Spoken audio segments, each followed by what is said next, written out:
इसमें हमें चाहिए डायरेक्शन। फोर्स लग रहा है एक 20 न्यूटन का, बेल्ट कर रहा हूँ। अब ये तो बहुत आसान है, 2 kg है। हाँ, हेलो एवरीवन, जैसा कि मैंने आप सबको बताया था, जो भी चीज़ें मेरे को टॉप बैच में मिल रही है AIR लेवल का, वो मैं इस चैनल पे प्रोवाइड करता रहूँगा। तो ये पहली वीडियो है फिज़िक्स के साथ हम स्टार्ट करेंगे। वेक्टर्स हम आज पढ़ने वाले हैं। वेक्टर्स में क्या, वेक्टर्स बेसिकली इंट्रोडक्शन। तो वेक्टर्स एक बहुत ही इम्पॉर्टेंट चैप्टर बोलूँगा, क्योंकि जो भी कुछ लोग इसे मोशन ना प्लेन में ही करा देते हैं एज अ टॉपिक, कुछ लोग बेसिक मैथ्स में करा देते हैं। तो सभी टीचर्स, आई रेस्पेक्ट एवरीवन, तो उनमें वेरी करता है। बट जो भी कोटा के लेजेंड्स हैं, मतलब कोटा में जो भी चलता है, just as far as I know, तो vectors as a separate part पढ़ाया जाता है। इसका एक बहुत इंपॉर्टेंट रीज़न है, क्योंकि वेक्टर्स एक ऐसा पार्ट है जो कि हम मैथ्स में पढ़ेंगे 12th में, वेक्टर्स एंड 3D ज्योमेट्री में, बहुत डिटेल में है। तो उसमें कुछ भी नहीं है, ये दिस आर ABCD। और जो हम 12th में मैथ्स में पढ़ेंगे वो है वो कॉन्सोनेंट्स, वो सब वगैरह, हाई फाई लेवल, तो है ना। वेक्टर्स क्यों हमें चाहिए, मतलब vectors is needed for kinematics नहीं, हर जगह यूज़ होगा। रीज़न समझ आ जाएगा आपको क्यों ज़रूरत है इसका। तो ये बेसिक था, ठीक है। और मैंने जो रिसर्च किया, रिसर्च इन द सेंस जो भी मेरे को मिला है कंटेंट, और अगर आप देखोगे सेंगेज जैसे हाई क्वालिटी बुक्स में भी वेक्टर्स सेपरेट चैप्टर। तो सेंगेज मेरे को लगता है one of the best books है फॉर फिजिक्स। तो बातें ज़्यादा हो गई, शुरू करते हैं। तो देखो, इजी से समझाता हूँ। हमारे पास होते हैं फिजिकल क्वांटिटीज़, है ना। फिजिकल क्वांटिटीज़ को हम डिवाइड करते हैं, ठीक है, 2 बेसिस पे।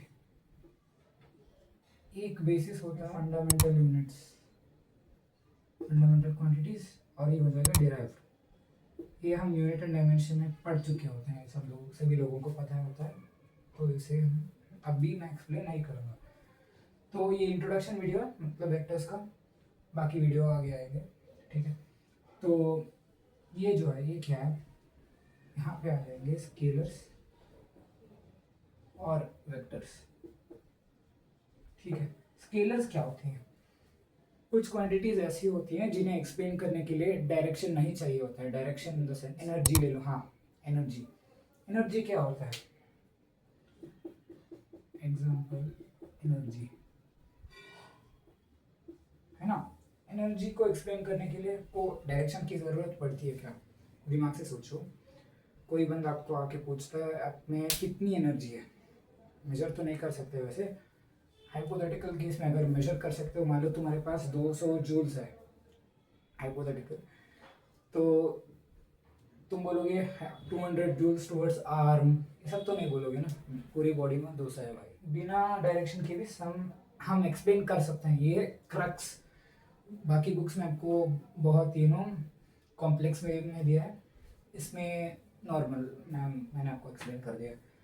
वेक्टर्स क्या होते हैं, वेक्टर्स की अगर कोई फिजिकल क्वांटिटी वेक्टर है तो उसे 3 चीज़ें माननी पड़ेंगी।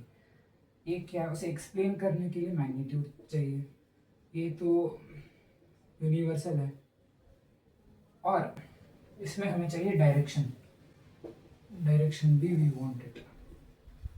तीसरा जो पॉइंट होगा वो मैं आपको कुछ देर और बताऊंगा, ठीक है, उसके बाद बताऊंगा आफ्टर सम टाइम, ठीक है।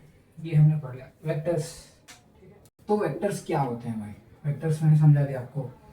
अब एग्जाम्पल हम लेते हैं फोर्स का, ठीक है। फोर्स है ना। अब फोर्स में क्या होता है, अगर मान लो एक बॉडी है, इसका मास है m, है ना। यहाँ पे लग रहा है फोर्स कितने न्यूटन का, फोर्स 2 न्यूटन का।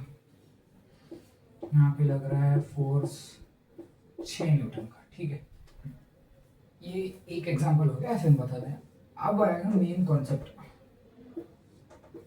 ये हमारा कोऑर्डिनेट एक्सिस यानी कार्टेशियन प्लेन, है ना। अब मान लो इसमें फोर्स लग रहा है एक आप बताओगे कि तुम्हारे दोस्त कोई है पूछ रहा है, ठीक है, कि 20 न्यूटन का फोर्स लग रहा है एक्स एक्सिस पे, ये मैंने बता दिया, लेकिन आप सिर्फ बोलोगे कि 20 न्यूटन लग रहा है, कहाँ लग रहा है भाई, वो पूछेगा कहाँ लग रहा है। एक और सिंपल एग्जांपल, हमारा घर है, ठीक है, और ये उसका घर है, दोस्त का या किसी का भी, है ना। तो अगर तुम्हें जाना होगा ना, अगर तुम सीधा बोलोगे राइट ले लो, वो क्या समझेगा भाई, तुम्हें एक रेफरेंस पॉइंट चाहिए होगा ना, कहाँ से राइट, घर से राइट, चाय की टपरी से राइट, कहाँ से राइट। तो यानी हमें वेक्टर्स एक्सप्लेन करने के लिए डायरेक्शन की ज़रूरत होती है। डायरेक्शन यानी, तो हम क्या बोलेंगे यहाँ पे, 20 न्यूटन का फोर्स लग रहा है कहाँ पे, 20 Newton of force is applied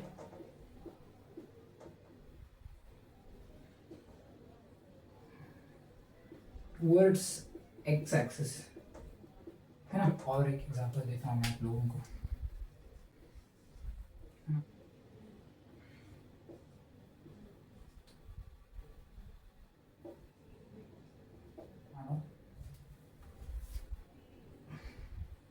तुम्हारा दोस्त था यहाँ पे, दोस्त, हाँ ठीक है,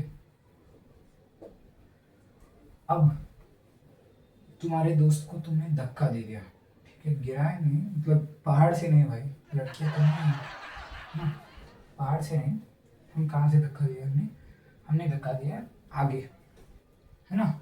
अगर क्वेश्चन देखो, अगर तुम्हारा दोस्त यहाँ से यहाँ आके गिरा है तो फोर्स की वजह से गिरा होगा, बिना फोर्स वो उड़ तो नहीं जाएगा, ठीक है।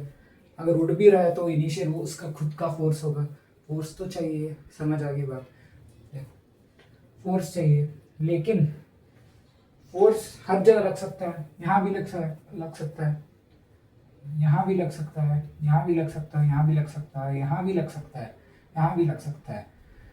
अगर वो आके यहाँ गिरा है तो फोर्स क्या तुम बता सकते हो कहाँ लगा होगा, इजी है, फोर्स यहाँ लगा होगा, पता चल गया ना। डायरेक्शन इंपॉर्टेंट होता है, ये था क्रक्स, छोटी छोटी चीज़ें, ऐसे एग्जांपल्स लेके आप पढ़ोगे तो बेहतरीन से आपको विजुअलाइज हो जाएगा। अब मैं आप लोगों को कुछ क्वेश्चंस देता हूँ, मैंने पढ़ाया नहीं, क्वेश्चंस कैसे करोगे ये तो तुम सोच रहे होगे ना, लेकिन कॉमन सेंस वाले क्वेश्चन है जो तुम खुद कर लोगे without even using a pen, दिमाग में सोते हुए भी कर सकते हो। एक ब्लॉक है मास 2 kg का, इस तरफ लग रहा है फोर्स 16 न्यूटन और इस तरफ लग रहा है 6 न्यूटन फोर्स, ऑपोजिट, ठीक है। क्या तुम बता सकते हो एफ नेट क्या होगा, बताओ।